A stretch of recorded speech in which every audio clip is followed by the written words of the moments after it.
Story zone, তোমার অনুভূতিদের খুঁজে নাও এখানেই। গেলে যদি ছোট ভাবি পরে কথা শোনায়? বাদ দাও তো, চলো। আসল কথা চেপে গেল লিমন। তাহিকে মেসেজ দিল, যদিও জানি মেয়েটা যাবে না এখন।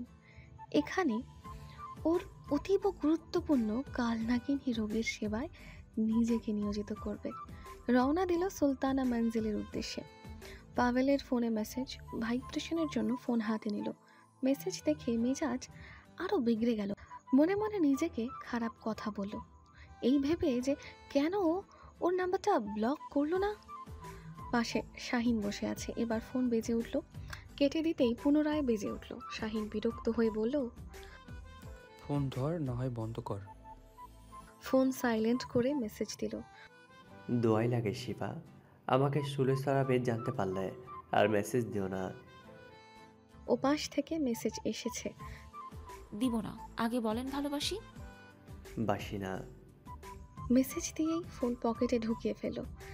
গাড়িটা কোনো রকম পার্ক করে ছুট লাগিয়েছে 4 জন।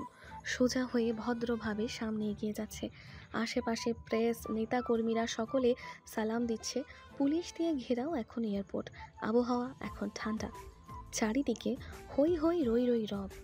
এমপি শাহাদ ইমরোজ সুস্থভাবে দেশে ফিরে আসছেন। সকলের মুখে উপচে পড়া উত্তেজনাকর হাসি। প্লেন ল্যান্ড করেছে, সেই আওয়াজ কানে স্পষ্ট।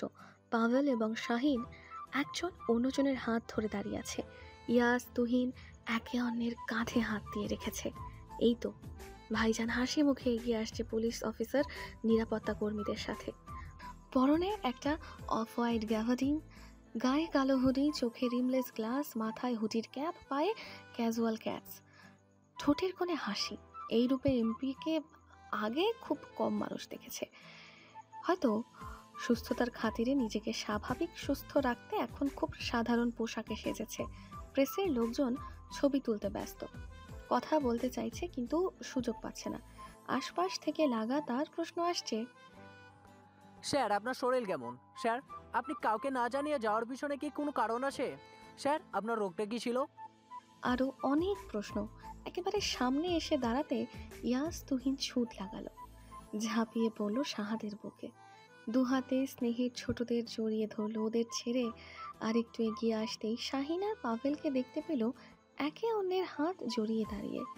দুহাত মেলে দিতেই দুই দিক থেকে বুকে আছড়ে পড়ল দুজন। এ যেন অগ্রজ অনুজদের মিলন মেলা।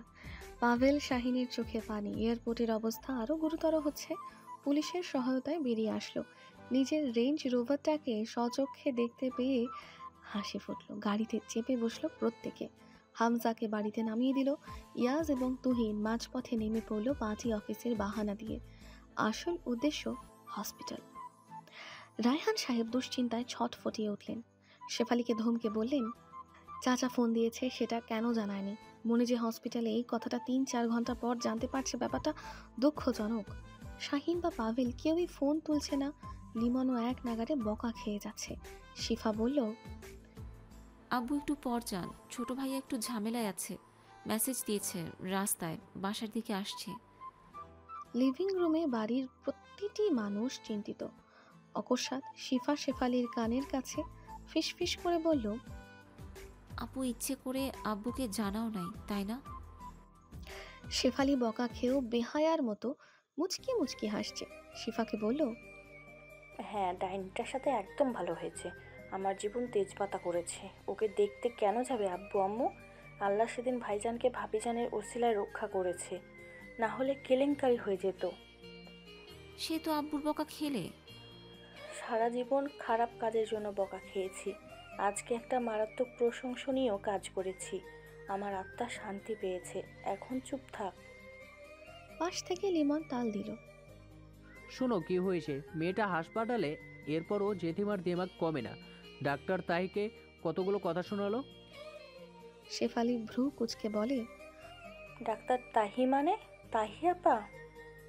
হ্যাঁ। আপা কি তোর চেয়ে ছোট? নাম ধরে কেন ডাকছিস? বল যে তাহি আপা। এমা, ছি ছি, আপন বোন নাকি? সুলতানা কবির ধমকে উঠলেন, একদম চুপ, অন্যায় করাটা করেছো, আবার ফিস ফিস করেছো 3 মাথা মিলে। ইচ্ছা করছে থাপ্পড়ে মুখটা বদলে দিই।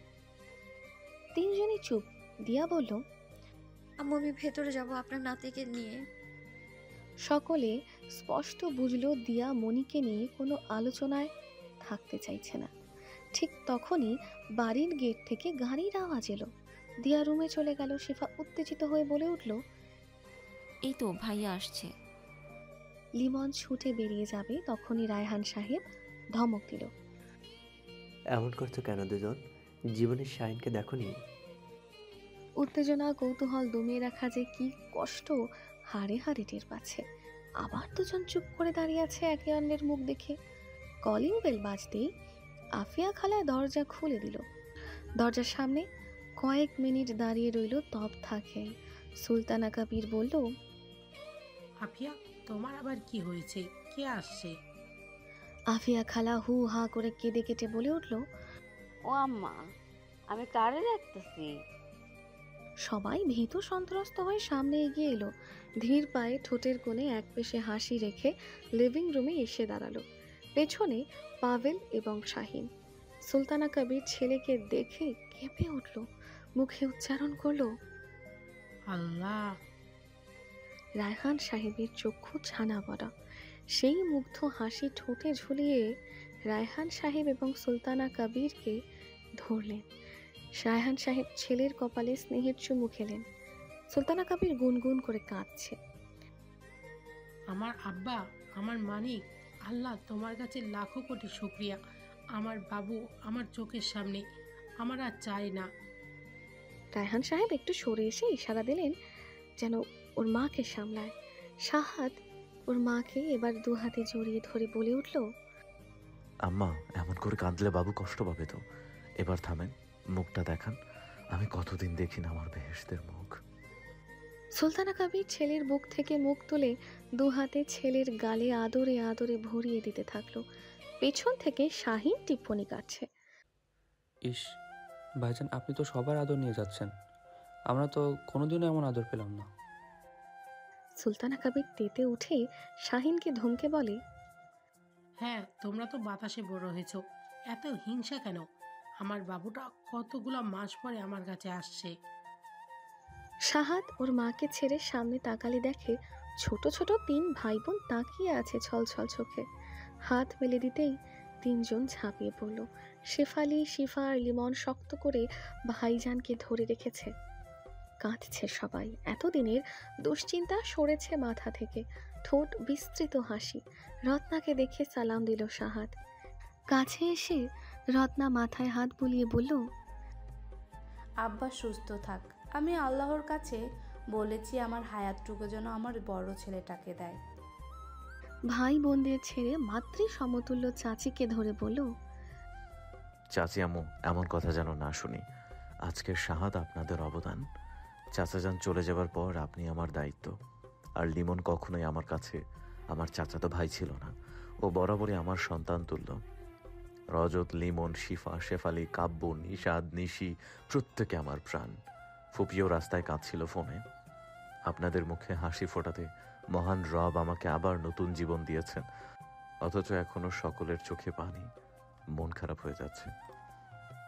দু হাতে চোখ মুছে রত্না বলল, আর কাঁদবো না বাবা, এবার শুধু হাসবো। এর মাঝে আফিয়া খালা দিয়াকে ডেকে নিয়ে আসছে। মেয়েকে কোলে নিয়ে ছুটে এসেছে দিয়া। প্রিয় মানুষটাকে এভাবে দেখে বিস্মিত দিয়া। শাহাদ তখনও দেখেনি প্রিয়তমা স্ত্রীকে। শেহেসা শাহাদকে দেখে সজোরে চিৎকার দিয়ে উঠল, বাবা, বাবা কোলে।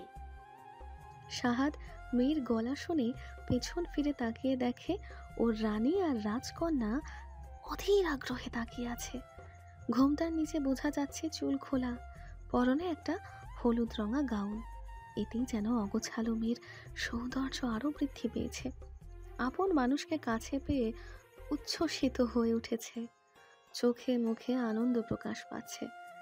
বাকিরাও আশ্চর্য, ছোট্ট শেহজার কথা শুনে এই মেয়ে কোলে বলা শিখলো কখন। শাহাদের মনে হলো কত শত বছর এই প্রাণটাকে দেখেনি। কত ভালোবাসায় আদরে সাহাদকে বলছে কোলে নিতে। এ যেন উত্তপ্ত ধরণীর বুকে এক পশলা শান্তির বৃষ্টি। শ্রাবণের ধারা ঝরছে টুপুর টুপুর ঝংকারে। শুভ দৃষ্টি হলো সকলের প্রিয় যুগলের।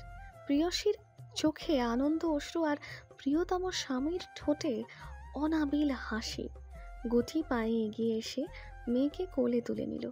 শাহেজাদ গালে চুমু দিতেই মেয়েটা কি বুঝলো কে জানে। সাহাদের গালে মুখে নাকে নিজ থেকে ঠোঁট লাগিয়ে আপ্পা দিচ্ছে। ভিজিয়ে দিয়েছে সাহাদের মুখ আদরে আদরে। সাহাদ হাসছে, ওর সাথে খিলখিল করে হাসছে ছোট্ট শাহেজা। গত কয়েক মাস এই মেয়েটাকে কেউ হাসতে দেখেনি এভাবে, অথচ এখন ওর হাসি থামছে না।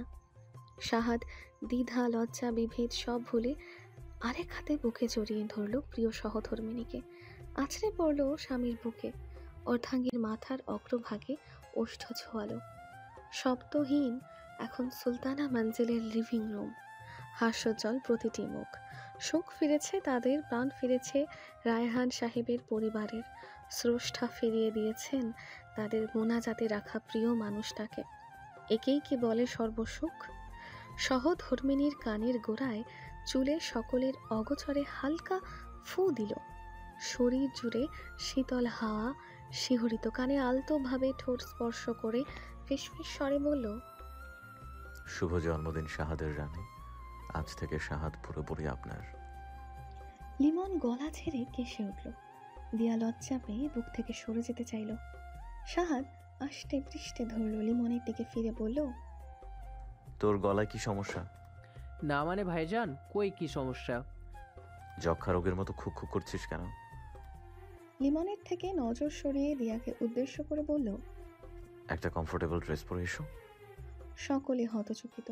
শাহাদ পুনরায় বলল, সাইকেল রাইডিং তো পারো, ধরো তোমাকে এখন সাইকেল চালাতে হবে, এমন একটা ড্রেস পরে এসো। প্রশ্ন করবে না, কোনো প্রশ্ন করবে না। দ্রুত যাও, 5 মিনিট সময়। দিয়া রুমে চলে যেতেই সবাই প্রশ্ন করছে। শাহাদ নিশ্চুপ। দিয়া রুমে ঢুকে দেখল এই একটাই ড্রেস আছে যেটা সামলে বসা যাবে। মজুমদার বাড়িতে থাকতে বানিয়েছিল। দিয়া বেরিয়ে আসলো 7 মিনিটের মাথায়। এক পলক দিয়াকে দেখে সবাই বলল, নিচে চলো, সবাই একটা জিনিস দেখাবো। দিয়ার হাতটা শক্ত বন্ধনে আবদ্ধ করে সোজা হাঁটা দিল। ওদের বাবা মায়ের দিকে তাকিয়ে বলল, আব্বু আম্মু চলুন, সুন্দর একটা জিনিস দেখাবো। শাহাদ সকলকে নিয়ে নিচে নেমে আসলো। বাড়ির বাগানের এক কোনায় এক অদ্ভুত সুন্দর জিনিসের সাক্ষাৎ হলো রায়হান সাহেবের পরিবারের সদস্যদের। মাথায় লম্বা সাদা চুল, লেজের চুলগুলাও ভীষণ সুন্দর। এত সুন্দর ব্রিড এর আগে সরাসরি কেউ দেখেনি। দিয়া সেদিকে তাকিয়ে দেখে হাম্মাদ খুশি মনে এগিয়ে আসছে। দিয়া এখন কিশোরীর ন্যায় উচ্ছ্বসিত হয়ে জোরে চিৎকার দিয়ে বলল, মামু, কোহিনূর। শাহাদ দিয়ার হাত ছেড়ে দিয়ে বলল, যাও কোহিনূরের কাছে, তোমার জন্মদিনের প্রথম উপহার। দিয়া চুলগুলোকে সুকৌশলে খোপা করে মাথায় পুনরায় ওড়না পেঁচিয়ে ছুটে গেল। কোহিনূর সাদা ব্রিডের মাঝে, দিয়া পরেছে সাদা একটা গাউন যার মাঝখানে কাটা। সহজেই সাইকেল, বাইক এবং ঘোড়াতে চড়া যাবে। দেখতে পুরো রাজকুমারী লাগছে। এখন মনে হয় যেন ইরানি কন্যার সব সৌন্দর্য ফুটে উঠেছে। দিয়াকে দেখে কোহিনূর ছটফট করে 2 পা মাটি থেকে উঠিয়ে দিল। এভাবেও কুর্নিশ করা যায়? খুশিতে কোহিনূর দিয়ার চারপাশে চক্কর লাগাচ্ছে। এত বছর পর কোহিনূর দিয়াকে শনাক্ত করে ফেলেছে। প্রকৃতপক্ষে জীব, পশু, এরা মানুষের চেয়ে বেশি কৃতজ্ঞ। দিয়া কোহিনূরকে আগলে ধরে কেঁদে দিল। কোহিনূরেরও চোখে পানি। হাম্মাদ ভাগ্নিকে দেখে হাসছে, একটু জোরেই বলল, আমিরা আপা ও এইভাবে কোহিনূরের প্রিয় ছিল। দিয়া এক লাফে কোহিনূরের পিঠে চড়ে বসে। শিফা শেফালি আটকে উঠে চিৎকার দেয়। শাহাদও ভয় পেয়ে জোরে বলে, ফাড়া পড়বে। খেয়ে শোনে কার কথা। দিয়া কোহিনূরের পিঠে চড়ার সাথে সাথেই কোহিনূর পুনরায় শূন্যে সামনে 2 পা তুলে দেয়। লাফিয়ে চলছে বাগান জুড়ে। শাহেজা ওর মাকে ঘোড়ায় দেখে নিজেও হাততালি দিচ্ছে আর চিৎকার দিচ্ছে। দিয়ার মুখে সেই হাসি, বাতাসের তোড়ে খুলে গেল চুল। দুহাত শূন্যে মেলে দিল দিয়া। শাহাদের মনে হলো রূপকথার রাজকন্যা। হ্যালো ডিয়ার লিসেনার্স, আপনারা শুনছেন স্টোরিজ অন প্রেজেন্স ধারাবাহিক পর্ব গল্প। আমাদের সামগ্রিক প্রচেষ্টাকে উৎসাহিত করতে লাইক অ্যান্ড কমেন্ট করতে ভুলবেন না। Thank you. এই মোহময়ী সৌন্দর্য আড়াল করতেই হামিদ মজুমদার সরিয়ে ফেলেছিল কোহিনূরকে। একদল এখনো বসে আছে কোহিনূর এবং ওই মালকিনকে আত্মসাৎ করার লক্ষ্যে। কোহিনূরের মালকিন আমিরার পর দিয়া। দুর্বল চিত্তের হামিদ মজুমদার না পারলেও এবার হাম্মাদ সাহাদ মুখোশ উন্মোচন করবে তাদের। এই কোহিনূর সংক্রান্ত কারণেই যে মুরাদ আমিরার প্রাণঘাতী হয়েছে এ কথা ধরনীর বুকে অবস্থানরত কিছু মানুষই জানে, যারা অপরাধ সংঘটিত করেছে। এবং সাহাদ হাম্মাদ। ঘোড়া একেবারে সাহাদের সামনে এসে দাঁড়ায়। দিয়া সাহাদকে বলে, উঠবেন আপনি? না না, আমি পারি না। তুমি চাইলে শেরজাকে উঠাতে পারো। দিয়া খিলখিল করে হেসে বলে, আপনি পানির জাহাজ চালাতে পারেন অথচ ঘোড়া পারেন না? সাহাদ মাথা নাড়ালো দুপাশে, হেসে বলল, বেঁচে ফিরেছি আল্লাহর রহমতে। আবার আদমরা করতে চাও নাকি? আমার পেরে লাভ নাই। তোমার মতো অত সাহস নাই। মেয়েটাকে তোমার মতো অসীম সাহসী বানাও। সুলতানা কবির এগিয়ে এসে বললেন, বৌমা, আমার নাতনিটা ভয় পাবে, ওঠানোর প্রয়োজন নেই। সাহাদ সুলতানা কবিরকে বাধা দিয়ে বলে, কিচ্ছু হবে না আপনার নাতনির, সাথে তার মা আছে, আল্লাহ ভরসা। সাহাদ মেয়েকে ঘোড়ায় তুলে দিল। কোহিনূর লাফিয়ে উঠল। শিফা শেফালি ভয়ে সুলতানা কবিরের পিছনে লুকিয়েছে। অন্যদিকে সুলতানা কবির সাহাদের পেছনে। দিয়া ওড়না দিয়ে মেয়েকে কোমরের সাথে বেঁধে পুনরায় একটা চক্কর লাগালো। আর একবার ঘুরে এসে থামলো আগের জায়গায়। দিয়া নেমে আসলো। কোহিনূর এখন থেকে সুলতানা মানসিলে থাকবে। রক্ষণাবেক্ষণের জন্য একজন সহিসের ব্যবস্থা করে দিল হাম্মাদ। দিয়া দু হাতে নিজের চোখ মুছছে। হাম্মাদ ভাগ্নিকে ধরে বলল, মম্মি, তোমার জন্য কেউ সারা জীবন থাকবে না, আমিও থাকবো না। তুমি মা বাবার জন্য দোয়া করবে, আল্লাহ তাদের বেহেশত নসিব করুন, আমিন। নাক টেনে বলল, আমিন। ঘড়িতে সন্ধ্যা হয়ে এলো বলে প্রায় 6:30। সাহাদ বিশ্রামের জন্য রুমে গিয়েছে। ডক্টর এসেছে, চেক আপ করছে। নেতা কর্মীরা দেখা করবে জানিয়েছিল, সব মিটিং ক্যান্সেল করে দিয়েছে। চুপি চুপি শাহিন এবং ফাভেলকে নিয়ে রায়হান সাহেব কিছুক্ষণ আগে বেরিয়েছেন। ভাইয়ের অনুরোধ রাখতে এই কর্তব্য পালন করা উচিত। সমাজে বাস করতে হলে কিছু কাজ দায়িত্ব এড়ানো যায় না। কি হলো ঘটনা বৃত্তান্ত শুনে আসা প্রয়োজন। ডক্টর চলে গিয়েছে বেশ কিছুক্ষণ। দিয়া ডাইনিংয়ে শাশুড়িকে সাহায্য করছে, শরবত বানাচ্ছে সবার জন্য। নওরিন অফিস সেরে সাহাদের সাথে এসে দেখা করেছে। জায়ের সাথে কাজে হাত লাগাচ্ছে, গল্প করছে। এর মাঝে শিফা গান গাইছে দিয়ার কানের সামনে। দিয়ার কাঁধে কাঁধ লাগিয়ে ঘুরে ঘুরে নেচে নেচে গান গাইছে। ওর সাথে তাল দিল শেফালি আর নওরিন।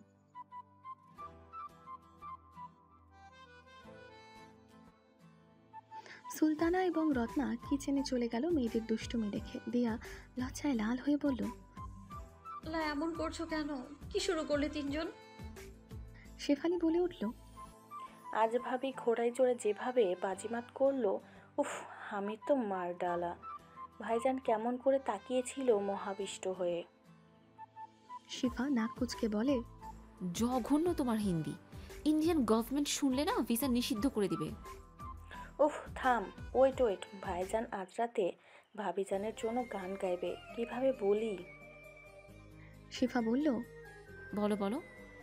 এক কানে হাত দিয়ে অন্য হাত শূন্যে ছড়িয়ে সুর টেনে গাওয়ার মতো ভান করে বলল, আমি ফেসে যাই তোমার উড়া চুলে, তুমি হাসলে ওই কালে আমি ফেসে যাই। ও আমি ফেসে যাই তোমার চোখের জলে, চুয়ে পড়া কাজলে আমি ফেসে যাই। ও আমি ফেসে যাই। দিয়া চোখ বড় বড় করে রুমের দরজার দিকে তাকিয়ে আছে। সাহাদ বোনদের দিকে তাকিয়ে সোজা পেছনে এসে দাঁড়ায়। পেছন থেকে আওয়াজ ছাড়ে, কার মনে এত প্রেম? কে এত ফেসে যাচ্ছে? নওরিন মাথায় ঘোমটা টানে। শিফা আর শেফালি থতমত খেয়ে গিয়েছে। সাহাদের চাহনি দেখে শিফা ভয়ে ভয়ে বলল, ভাইজান গানের কলি খেলছিলাম। বোর্ড পরীক্ষার আর কয়দিন আছে? এই তো যাচ্ছি পড়তে। শিফা পালিয়ে গেল। শেফালি মাথা নামিয়ে দাঁড়িয়ে রইল। সাহাদ পুনরায় বলল, আবিরকে খাইয়ে দাও, মজা মাস্তি পরে করবে, বাচ্চাটার ক্ষুধা লেগেছে। শেফালি মাথা ঝাঁকিয়ে নওরিনকে নিয়ে রান্নাঘরে চলে গেল, ফেলে রেখে গেল দিয়াকে। দিয়া একবার সাহাদের দিকে তাকিয়ে শরবতের গ্লাসটা বাড়িয়ে দিল। চেয়ার টেনে বসে 3 চুমুকে শরবতটা খেয়ে উঠে দাঁড়ায়। দিয়ার দিকে তাকিয়ে মাথাটা একটু নিচু করে ধীর গলায় বলল, আমি ফেসে গিয়েছি। দিয়া লজ্জায় লাল হয়ে চোখ বুজে ফেলল। সাহাদ রুমে চলে গেল। শেফালি নওরিন বের হলো রান্নাঘর থেকে। শিফা লুকিয়েছিল পর্দার আড়ালে। সাহাদের রুমের দরজা লক করার আওয়াজ পেয়ে 3 জন পুনরায় একই গান গেয়ে উঠল। আমি ফেসে যাই। আড়াল থেকে এই কপত কপতের ছোট্ট আলাপন পাজিগুলো দেখে নিয়েছে। কি বলেছে তা শুনেনি। শুনলে এতক্ষণে লজ্জায় দিয়েই মেরে ফেলতো। লজ্জায় দিয়া 2 হাতে মুখ ঢাকলো। শাস্তি এমনও হতে পারে। পাপ কাউকে ছাড়ে না। অনেক রকমের শাস্তি হতে পারতো এই পাপী নারীর, কিন্তু সব ফেলে এমন শাস্তি হলো যার থেকে রেহাই নেই, যার কোনো সমাধান নেই। ভেতরে অপারেশন চলছে। মোমেনার মাথায় হাত। রিতুয়ান এখন নিঃস্ব। রিতুয়ানের একটা মাত্র মেয়ে, কতই না আশা ছিল এই মেয়েকে নিয়ে। বেশ কিছুদিন আগে মেয়ে বলল একটা ডক্টরি ডিগ্রির জন্য সিঙ্গাপুর যেতে হবে, অথচ এই মেয়ে বাংলাদেশে কি করছে? আবার এখন এমন অ্যাক্সিডেন্টের মুখোমুখি হলো। রায়হান সাহেব ভাইয়ের পাশে বসে ভাইকে সান্ত্বনা দিচ্ছে। ইচ্ছে করছে খুব কড়া করে বলতে, জীবনে শুধু টাকাই চিনলেই মেয়েটাকে মানুষ করতে পারলি না। পরক্ষণে মনে হলো, ভাইকে বলে কি হবে, নিজের মেয়েটাও তো মানুষ হলো না। ডক্টর বেরিয়ে এলো উটি থেকে, চিন্তিত স্বরে বলল, ওনার 2 পায়ের যা অবস্থা, রাখার চেষ্টা করেছি কিন্তু পারলাম না, কেটে ফেলে দিতে হয়েছে। মোমেনা চেয়ার থেকে আর উঠতে পারল না। রেদোয়ানের 2 চোখে অশ্রু। কি করলো মেয়েটা? পরিণত বয়স থেকে সব কিছুতে বাড়াবাড়ি করা শুরু করে। এতদিনের ব্যাপারটাকে এড়িয়ে চলাটা এখন এক মহা ভুলের কারণ হয়ে দাঁড়ালো। রায়হান সাহেব এসে শাহিনের পাশে দাঁড়িয়ে বলল, আপাতত তোমার মা ছাড়া বাকিদের এই বিষয়ে আলোচনা করতে বারণ করে দেবে। শাহাদের কান অবধি হালকা বিস্তার আলাপও যেন বিষয়টা না ওঠে, খেয়াল রাখবে, ঠিক আছে? জি আব্বু। আব্বু, আম্মু তো আসতে চাইছেন। পাবেলকে বলো নিয়ে আসতে। লিমনকে বাড়ি থেকে নড়তে বারণ করো। বাড়ির পরিবেশ আমরা না ফেরা অবধি যেন স্বাভাবিক থাকে। আচ্ছা আব্বু। হসপিটাল থেকে ফেরা হয়েছে সকলের। রাতের খাবার খেয়ে যে যার যার রুমে অবস্থান করছে। রায়হান সাহেব সবাইকে রুমে ডেকে সাবধান করে দিয়েছেন বারবার, যেন সাহাদ জানতে না পারে। দিয়া রুমে ঢুকেই দেখলো সাহাদ মেয়েকে বুকের উপর শুয়ে মেয়ের সাথে দুষ্টুমি করছে। মেয়ে মাথা সাহাদের বুকের সাথে লেপ্টে রেখেছে। সাহাদ কথা বলছে আর মেয়ে বুঝদার বাচ্চার মতো হুহা করছে। এই যেমন মাত্র সাহাদ বলল, আম্মা, বাবাকে তুমি কি মিস করছো? বাহ, তুমি বাবার সব কথা বুঝো জান বাচ্চা। এবার চুপ করে আছে। সাহাদ পুনরায় বলল, আম্মা, বাবাকে ডাকো তো। বাবা বাবা। দিয়া দরজা আটকে খাটের এক কোণায় বসলো চুপচাপ। সাহাদ দিয়াকে দেখে মেয়ে সহ উঠে বসে হেডবোর্ডে হেলান দিয়ে দিয়াকে বলল, ফরা একটা চমৎকার কাজ করেছি। আমি নিশ্চিতভাবে জানি তুমি খুবই খুশি হবে। দিয়া কৌতূহল নিয়ে তাকালো। সাহাদ মেয়ের থুতনি ধরে আধো গলায় বলল, বাবা মা বলো তো। শেহজা সাথে সাথে 2 হাতে তালি দিতে দিতে বলল, মাম্মা বাবা। দিয়া মুখে হাত দিল। মেয়ে একবার মা বলছে তো আর একবার বাবা বলছে। মুখ থেকে হাত সরিয়ে দিয়া আপনি শেখালেন কি করে? এত মাস চেষ্টা করেও মেয়ে মুখ দিয়ে মা শব্দ উচ্চারণ করেনি। কারণ তুমি মা শব্দ মেয়েকে শেখাওনি, বাবা শিখিয়েছো আগে। মেয়ের দোষ দিবে না। দিয়া ধরা পড়ে গিয়ে লজ্জা পেল। উঠে গেল বসা থেকে কাজের বাহানায়। শেহজা হাই তুলছে। দিয়া শেহজার বিছানা গুছাতে ব্যস্ত। সাহাদ মেয়েকে কাঁধে নিয়ে ঘুম পাড়াতে পাড়াতে ব্যালকনিতে গেল। মিনিট 15 পর মেয়েকে ঘুমন্ত অবস্থায় নিয়ে ফিরল। শেহজার বেডে ওকে শুয়ে দিল। শেহজাকে শুয়ে মাথা উঁচিয়ে দাঁড়াতেই দেখলো দিয়া আচমকা দ্রুত পা চালালো। খপ করে দিয়ার হাতটা ধরল। দেয়া মুখে শব্দ করে উঠল। শাহাদ মুখ চেপে ধরে বলল, আস্তে, কি করছো? মেয়েটা উঠবে। নিস্তেজ হয়ে গেল দিয়া। শাহাদ দেখল শাহেজা নড়ে চড়ে পুনরায় ঘুমিয়ে পড়েছে। স্বস্তির নিঃশ্বাস ফেলে শাহাদ দিয়ার দিকে তাকালো। পালাচ্ছ কোথায়? কোথায় না তো। আপন অধর কামড়ে অধর কোণে এক পাশে হাসি ঝুলিয়ে রেখেছে মানুষটা। হ্যাসেল আইয়ের মানুষটার প্রেমে পড়তে মন এখনও বেহায়া হয়ে উঠেছে। প্রিয় পুরুষের এই হাসি যেন উপচে পড়ার খুশির ঝলক। চোখ মুখ সবই যেন হাসছে। দিয়া লজ্জা পেয়ে মাথা নোয়ালো।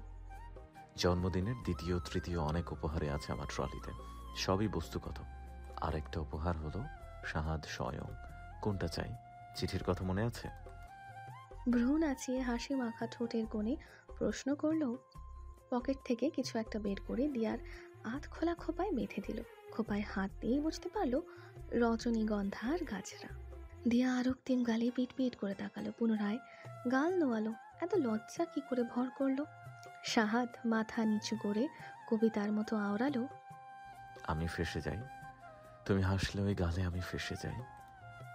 একে তো মেয়েটা লজ্জায় রাঙা, এর মাঝে শেফালিদের তখনের সেই গানের লাইন আবার বলছে মানুষটা। লাজে লাল হয়ে আছে। অকস্মাৎ দিয়ার মনে হলো, এই যা, শরীর কাঁপছে কেন? পুরনো অনুভূতি, বুক কাঁপছে। শাহাদ এমন একটা কাজ করে বসবে ভাবনাতীত ছিল। পা টলছে। এখনই কিছু ধরে শক্তপোক্তভাবে দাঁড়াতে হবে। শাহাদের ওষ্ঠের বিচরণ তখন দিয়ার গলায়, পরপর কানে, বাম গালে। নিজের ভারসাম্য রক্ষার্থে শাহাদের দুই হাত আগলে ধরল। প্রিয়সীর শরীর জুড়ে কম্পন টের পেয়ে দুষ্টুমি মাখা হাসি দিয়ে সরাসরি কোলে তুলে নিল।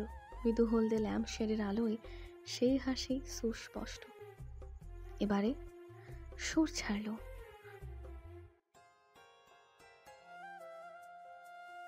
সূর্য, দিনপঞ্জিকা, বর্ষপঞ্জিকা সব মিলিয়ে 3 বছর পেরিয়ে শাহাদ ইমরোজ এখন প্রিয়সীতে পুনরায় ডুব দিয়েছে।